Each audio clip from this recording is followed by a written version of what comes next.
जय भारत बच्चा लोग। तो धीरे धीरे करके हम वेक्टर्स के अपने लास्ट लेक्चर में पहुंच गए आज, है ना। इसमें हम वेक्टर्स के कुछ न्यूमेरिकल, कुछ मिक्स कॉन्सेप्ट जो हमने अभी टॉपिक पढ़ा, कुछ पहले के टॉपिक, वैसे कुछ क्वेश्चंस हम लोग करेंगे ना। ठीक है, तो हल्का फुल्का सा लेक्चर है आज का। ठीक है, मेरी तरह भारी भरकम नहीं है। तो आओ पढ़ते हैं। देखो वो तुमसे क्या कह रहा है, find if points P, Q and R are collinear और नॉट। 3 पॉइंट दिए उसने तुम्हें, तीनों के कोऑर्डिनेट दिए और वो कह रहा है ये पॉइंट्स कोलिनियर है या नहीं। कोलिनियर मतलब एक ही लाइन पे लाई करने वाले। कोलिनियर कोई भी चीज कब होता है ना।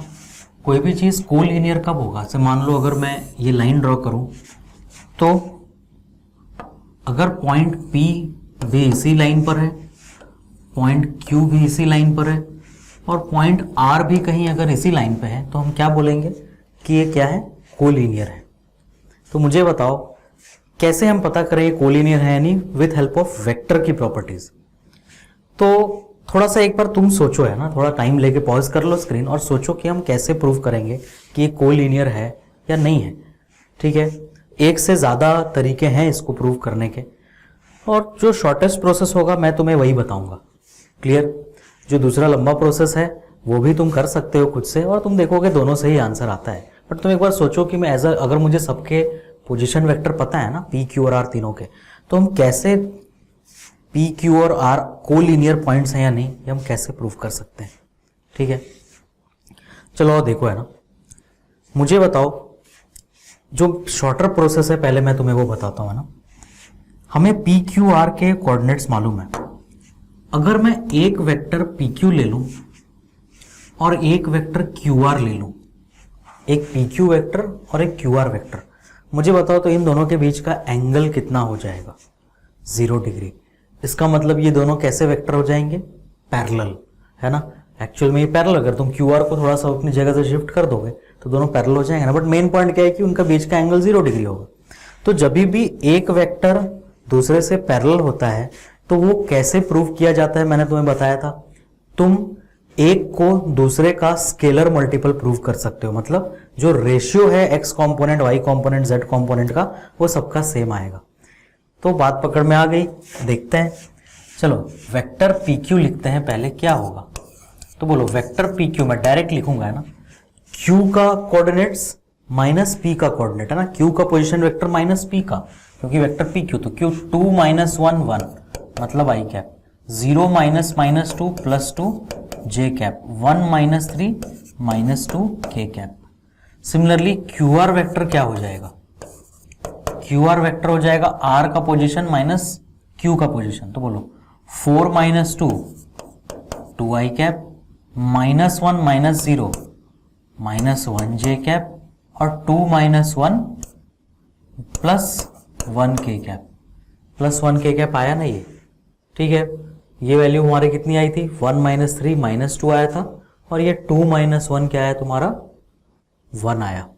ठीक, अब मुझे बताओ अगर मैं इन सब का रेशियो निकालूं तो इसका रेशियो कितना आएगा, 1/2, है ना। इसका रेशियो कितना आएगा, 1/2, इनका x कंपोनेंट 1/2। y का रेशियो कितना आ जाएगा, -2/1 मतलब -2, और ये भी क्या आएगा, -2/1 मतलब -2।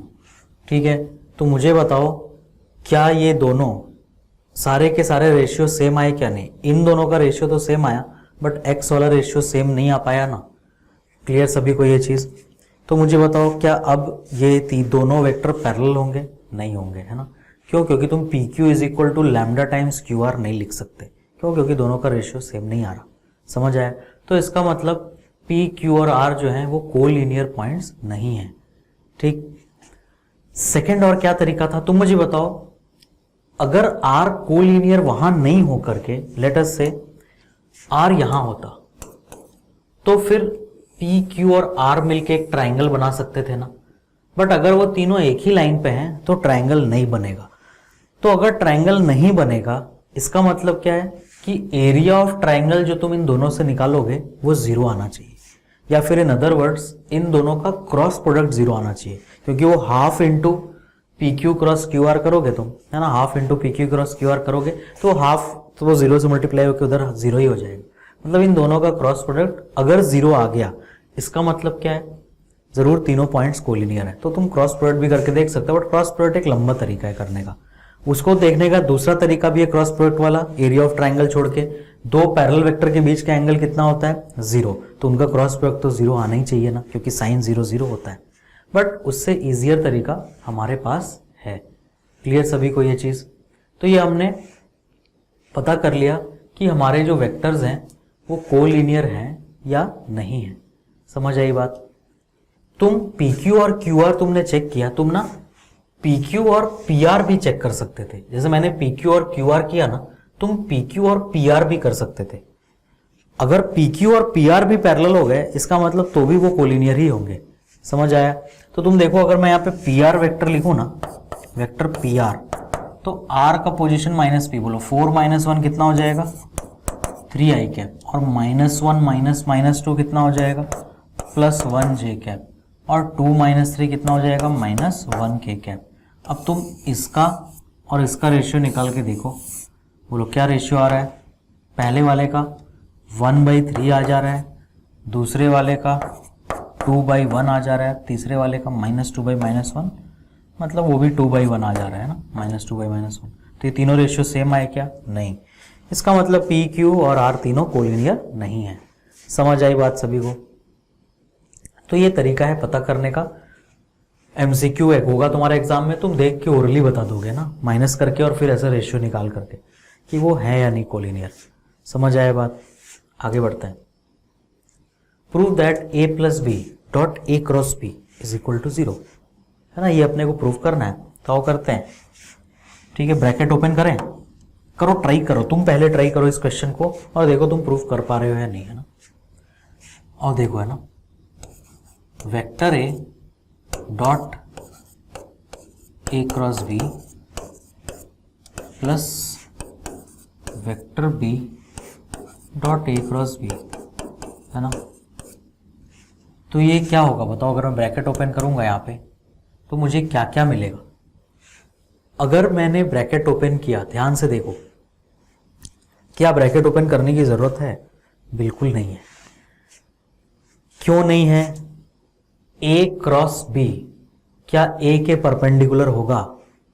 मान लेते हैं मैं vector C is equal to A cross B ले रहा हूं, तो हमें क्या मालूम है कि जो वेक्टर C है वो A से भी परपेंडिकुलर है और जो वेक्टर C है वो B से भी परपेंडिकुलर है। तो मैं इसको क्या लिख सकता हूं? इसको मैं लिख सकता हूं vector A dot vector C plus vector B dot vector C, लिख सकता हूं ना। तो अब मुझे बताओ, क्या दो परपेंडिकुलर वेक्टर्स का डॉट प्रोडक्ट 0 होता है? बात खत्म। तो ये टर्म भी 0 होगा और ये टर्म भी 0 होगा। हो गया प्रूफ। समझ आई बात? छोटा सा प्रॉपर्टी यूज किया हमने और क्वेश्चन सॉल्व हो गया। ठीक है, एक तुम इस क्वेश्चन को इतना भी नहीं करने की जरूरत थी। देखो ध्यान से, मुझे बताओ, अगर ये वेक्टर A है और ये वेक्टर B है तो A cross B out of the plane आएगा, है ना। मान लो मैं यहाँ पे A क्रॉस B का डायरेक्शन बना दिया। अच्छा, अब A प्लस B कहाँ आएगा? तो पैरेललोग्राम लॉ से A प्लस B ड्रॉ कर लेते हैं। बोलो ये A प्लस B आएगा ना, ये वेक्टर, ये कौन सा वेक्टर होगा? Vector A plus vector B। मुझे बताओ, जो vector A plus B board पर है और A क्रॉस B बोर्ड से बाहर है, तो इस A क्रॉस B और A प्लस B में कितना एंगल होगा? 90 डिग्री का एंगल होगा ना, है ना। इसमें और A प्लस B में यहाँ पे 90 डिग्री का एंगल होगा। तो ये दोनों भी तो 90 परपेंडिकुलर वेक्टर्स ही हो गए। A प्लस B और A क्रॉस B कैसे हो गए? परपेंडिकुलर। तो उन दोनों का डॉट प्रोडक्ट 0 होगा, वो हम डायरेक्टली बता सकते थे, है ना। हमें एक भी स्टेप करने की जरूरत नहीं थी। क्लियर सबको ये चीज? और एक क्वेश्चन और, vector C lies in XY plane. Vector C सिर्फ XY प्लेन में लाई कर रहा है, इसका मतलब उसके पास सिर्फ X कंपोनेंट है और सिर्फ Y कंपोनेंट है। मतलब मैं क्या कर सकता हूं अपने सॉल्यूशन में? सबसे पहले चीज, कुछ भी बिना सोचे मैंने ये लिख लिया, AI cap plus BJ cap. ऐसा ही होगा कुछ वेक्टर B, है ना, क्योंकि उसके पास सिर्फ X कंपोनेंट है और Y कंपोनेंट। क्यों? क्योंकि वो सिर्फ XY प्लेन में लाई कर रहा है। समझ आई बात? अगर वो 3D होता तो उसके पास x कंपोनेंट भी होता, y कंपोनेंट भी होता और z भी होता। अच्छा, अगर वो xz प्लेन में लाई करता तो क्या होता, उसके पास x कंपोनेंट होता और z कंपोनेंट होता। तो मैं इसको क्या लिखता, a i cap plus b k cap लिखता मैं। समझ आया? अब देखते हैं, and c is perpendicular to vector a। अच्छा, उसने ये भी बोल दिया कि c is perpendicular to vector a, और तुम्हें क्या करना है, c dot b is equal to 15। इस क्वेश्चन में एक छोटा सा डेटा मिसिंग है ना, यहाँ पे क्वेश्चन में गिवन है एक और चीज कि vector a is equal to 3i cap plus 4j cap, है ना। ये पहले एग्जाम में आया वो क्वेश्चन है, ये मिसिंग है। ये क्वेश्चन में गिवन पार्ट है ना क्या, कि वेक्टर a क्या है, 3i cap plus 4j cap. इसको भी नोट कर लेना ना, ये वेक्टर a गिवन पार्ट है क्वेश्चन का, ठीक है। इंफॉर्मेशन क्या क्या है, c is perpendicular to a। उसने ये बोल दिया कि ये जो वेक्टर c है वो उस वेक्टर a से कैसा है, परपेंडिकुलर। और उसने क्या बोला कि c डॉट b 15 है। तो तुम्हें वेक्टर c फाइंड करना है। इसका मतलब मुझे क्या फाइंड करना है, मुझे a और b की वैल्यू चाहिए। कितने अननोन है, 2। तो मुझे 2 इक्वेशन लाने पड़ेंगे। तुम ध्यान से पढ़ो क्वेश्चन को। क्वेश्चन में 2 इंफॉर्मेशन दिया है और दोनों से एक एक इक्वेशन बनेगा। एक इंफॉर्मेशन है c is perpendicular to a, इससे एक इक्वेशन बनेगा। दूसरा इंफॉर्मेशन है c dot b is equal to 15, है ना। तो इससे भी एक इक्वेशन बनेगा। तो क्या हम ये इक्वेशंस बना सकते हैं? बिल्कुल बना सकते हैं। पहले इक्वेशन से इंफॉर्मेशन से इक्वेशन बनाते हैं। c is perpendicular to a, तो मुझे बताओ अगर c परपेंडिकुलर टू a है तो जरूर c डॉट a 0 होगा ना, ठीक है। ये सोचना, ये तुमको आना है कि अगर परपेंडिकुलर मतलब जरूर डॉट प्रोडक्ट 0 होगा, तो फटाक से इक्वेशन लिख दो, है ना। उसने वो नहीं बोला कि दोनों का डॉट प्रोडक्ट 0 होगा, उसने तुम्हें सिर्फ ये बताया कि दोनों वेक्टर परपेंडिकुलर है। तो कई लोगों ने ये सोच लिया और तुम्हें भी तुरंत समझ में भी आया होगा। क्यों? क्योंकि तुमने ये पहले अप्लाई कर लिया है। इसलिए बोलते हैं practice is the best thing, है ना। ऐसा क्वेश्चन हमने पहले किया है कि डॉट प्रोडक्ट 0 किया, तो यहाँ तुम्हारे माइंड में हिट कर गया होगा कि मैं क्या इक्वेशन बनाने वाला हूँ, है ना। नहीं हिट किया होगा तो जैसे मैंने लिखा तुम्हें समझ आ गया होगा। इसलिए प्रैक्टिस करना बहुत ज़रूरी है। क्लियर? तो c dot a is equal to 0। तो करो, ये c है और वो a है, तो बोलो c डॉट a क्या आएगा, 3a प्लस 4b आएगा ना। i कैप से मल्टीप्लाई और j कैप से equal to 0। Equation number 1। Clear? Second क्या है, c dot b is equal to 15। अच्छा, इसमें एक इंफॉर्मेशन और मिसिंग है इस क्वेश्चन में। मैंने बहुत सी इंफॉर्मेशन मिस कर दी है। एक वेक्टर b भी है ना। जो वेक्टर b है तुम्हारा वो है 5i cap plus 6j cap, ठीक है। ये भी क्वेश्चन में गिवन है। क्लियर? मैंने वेक्टर ए वेक्टर भी दोनों ही मिस कर दिया था। अब सेकंड इंफॉर्मेशन हम यूज करते हैं ना कि vector c dot vector b की वैल्यू क्या है, 15।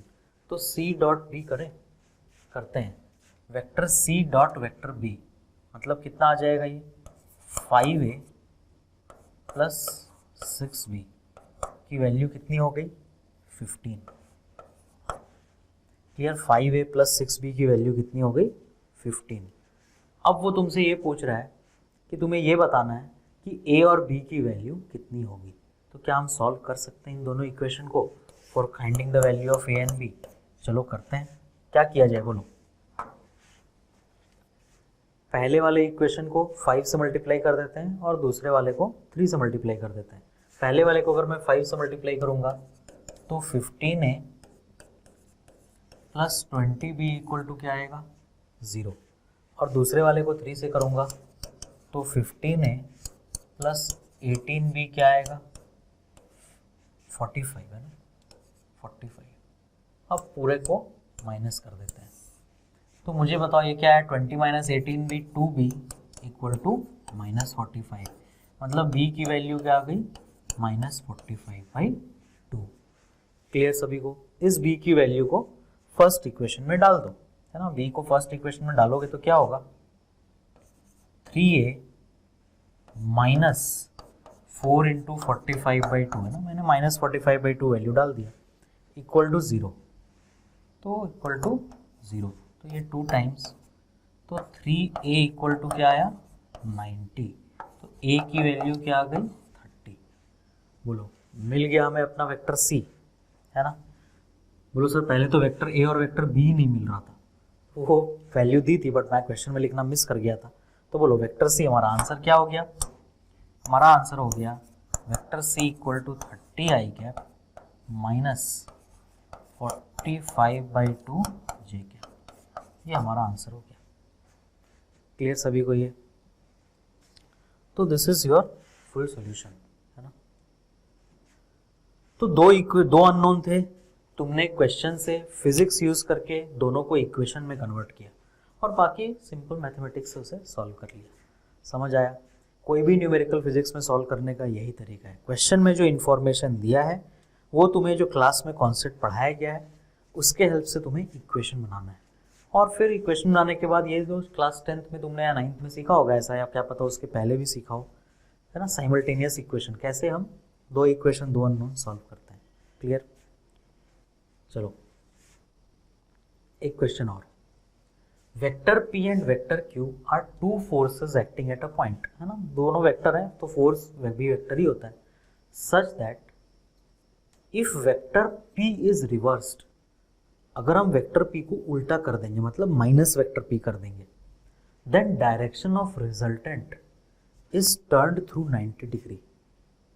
मतलब जो पहले रिजल्टेंट आ रहा था जब P सीधा था और जब P को उल्टा करके जो रिजल्टेंट आ रहा है उनके बीच में 90 डिग्री का एंगल है ना। ध्यान से देखो, स्टेप वाइज क्वेश्चन को देखते हैं। तो क्या कह रहा है, वो कह रहा है एक वेक्टर P है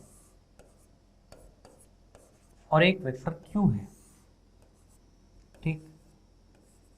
तो इनका कुछ ना कुछ रिजल्टेंट होगा, बिल्कुल होगा, है ना। पैरेललोग्राम कंप्लीट करते हैं तो रिजल्टेंट मिल जाएगा। तो मुझे बताओ इनका जो रिजल्टेंट है लेटस से वो ये है ना, इसको मैं बोल रहा हूँ वेक्टर R1, है ना। वेक्टर R1 क्या है, vector P plus vector Q। अब वो कह रहा है कि जब तुम P को उल्टा कर दे रहे हो, P को तुमने क्या किया उल्टा, रिवर्स, मतलब माइनस वेक्टर P। अब जो रिजल्टेंट आ रहा है किसका किसका, माइनस P और Q का। अब P को भूल जाओ, किसका रिजल्ट देखना है, माइनस P और Q का। तो वो रिजल्टेंट R1 जहां पे भी है उससे 90 डिग्री टर्न कर जाएगा। तो मुझे बताओ दूसरा रिजल्टेंट भी हम इजीली बना सकते हैं ना। अब यहाँ पे पैरेललोग्राम कंप्लीट करो, बोलो पैरेललोग्राम कंप्लीट हो गया, तो जो तुम्हारा नया रिजल्टेंट बना R2 वो ये बनेगा ना। वो ये कह रहा है कि जो पुराना रिजल्टेंट था वो 90 डिग्री घूम गया, that means this angle is 90 degree. Clear सभी को ये? P और Q के बीच का रिजल्टेंट और माइनस P और Q के बीच का रिजल्टेंट में 90 डिग्री का एंगल है, वो चीज़ें वहाँ लिखी हुई है। तो तुम्हें इसे पढ़ के इसे ड्रॉ करना भी आना चाहिए। कैसे? वो जो मैंने तुम्हें क्लास में बेसिक कॉन्सेप्ट बताया पैरेललोग्राम लॉ के, उससे ये ड्रॉ हो रहा है। तो तुम ध्यान से देखो, यहाँ पहले तो हमने वेक्टर एडिशन का पैरेललोग्राम लॉ यूज़ कर लिया, अब आगे और भी कॉन्सेप्ट यूज होगा। तो इन चारों में से कौन सा ऑप्शन करेक्ट है वो तुमसे पूछ रहा है। मैग्नीट्यूड में दिए चारों ऑप्शन है ना। P जो होगा वो 2 टाइम्स मैग्नीट्यूड ऑफ Q होगा, या magnitude of P equal to magnitude of Q होगा, या magnitude of P equal to half of magnitude of Q होगा, या magnitude of P equal to 1/4 of magnitude of Q होगा, है ना। तो कैसे करेंगे मुझे बताओ।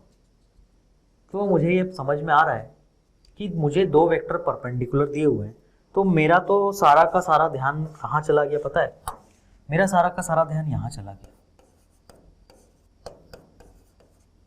इस पर, कि R1 डॉट R2 जरूर क्या होगा, 0 होगा। ठीक है, अब R1 की वैल्यू क्या आएगी, vector P plus vector Q आएगी ना। ये मुझे तुम्हें समझाने की जरूरत नहीं पड़नी चाहिए अब, कि R1 की वैल्यू क्या होगी, vector P plus vector Q, और R2 क्या होगा, वो minus of vector P plus vector Q होगा, या फिर तुम Q vector Q minus vector P भी लिख सकते हो, क्योंकि R2 किसका किसका रिजल्टेंट है, माइनस P और Q का, तो माइनस P और Q का रिजल्टेंट। ठीक है, इससे तुम्हारा वेक्टर एडिशन भी रिवाइज हो रहा है। जो तुम्हें लग रहा होगा सर अब आपने पिछले जन्म में पढ़ाया था कभी वेक्टर एडिशन, नहीं अभी पढ़ाया तुमने, और तुम्हें याद रखना है, यही तो है फिजिक्स, है ना। जो कॉन्सेप्ट तुमने क्लास में पढ़ लिया वही आगे न्यूमेरिकल्स में यूज होना है। डॉट प्रोडक्ट, बोलो क्या करोगे, माइनस P डॉट P, बताओ मैं P डॉट माइनस P लिखूं या माइनस P डॉट P लिखूं, कोई फर्क पड़ेगा क्या, नहीं पड़ेगा। क्यों, क्योंकि A डॉट B और B डॉट A सेम ही होता है। ठीक है, ए क्रॉस बी और बी क्रॉस ए सेम नहीं होता है, बट ए डॉट बी और बी डॉट ए सेम होता है, तो मैंने माइनस पी डॉट पी लिख दिया। फिर सेकेंड टर्म क्या बनेगा, प्लस पी डॉट क्यू। फिर अब क्यू का मल्टीप्लीकेशन, तो बताओ माइनस पी डॉट क्यू, ये किसका आया, ये इन दोनों का मल्टीप्लीकेशन है ना, माइनस पी डॉट क्यू। फिर plus Q dot Q, plus Q dot Q. ये क्या है, जीरो की इक्वल है ना पूरा, क्यों, क्योंकि तुम डॉट प्रोडक्ट ले रहे हो दो वेक्टर्स का। ये क्लियर है सभी को, सबको तुमने मल्टीप्लाई कर दिया, ब्रैकेट ओपन कर दिया है ना। अब बताओ मुझे माइनस पी डॉट पी, क्या minus p dot p minus p square होगा?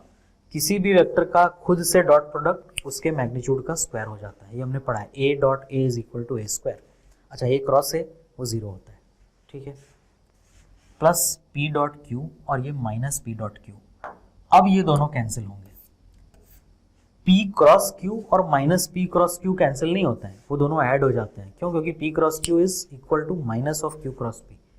लेकिन P डॉट Q और P डॉट Q कैंसिल होंगे, क्यों, क्योंकि ये दोनों सेम होते हैं। समझ आया? तो P डॉट Q और P डॉट Q, तो ये दोनों के दोनों क्या हो जाएंगे, कैंसिल, क्यों, क्योंकि दोनों के दोनों क्या है, सेम। अच्छा, A cross B minus A cross B होता तो भी कैंसिल कर देते, लेकिन अगर A cross B minus B cross A होता तो कैंसिल नहीं कर सकते थे, जो हमने पहले एक न्यूमेरिकल में देखा है ना। तो ये पी स्क्वायर हो गया, ये कैंसिल, और वो क्या हो गया, क्यू डॉट क्यू क्या हो जाएगा बताओ, q dot q q square हो जाएगा ना, plus q square equal to zero. बोलो क्या खत्म हो गया क्वेश्चन, या आगे मुझे कुछ लिखने की जरूरत है? तो p square equal to q square, मतलब कौन सा ऑप्शन करेक्ट है? अगर p square equal to q square है तो बी ऑप्शन इज करेक्ट। ये भी एग्जाम में पहले आया हुआ क्वेश्चन है, क्लियर? तो ये ऐसे क्वेश्चंस हमने जस्ट तुम्हें रिफ्रेश कराने के लिए किए कि एक्चुअल में फिजिक्स में न्यूमेरिकल सॉल्व कैसे करना है ना। तो अभी तुम्हें थोड़ा थोड़ा फील आने लगा होगा कि जो कॉन्सेप्ट्स हम क्लास में पढ़ते हैं वही सब हमारे काम का कॉन्सेप्ट्स है। जो प्रैक्टिस क्वेश्चंस तुम्हें मिलेंगे एक्सरसाइज के, वो तुम सॉल्व करना, और तुम देखोगे कि धीरे धीरे कैसे तुम्हारा काम आसान होता जा रहा है। ठीक है, मिलेंगे हम अपने नेक्स्ट लेक्चर में। जय भारत।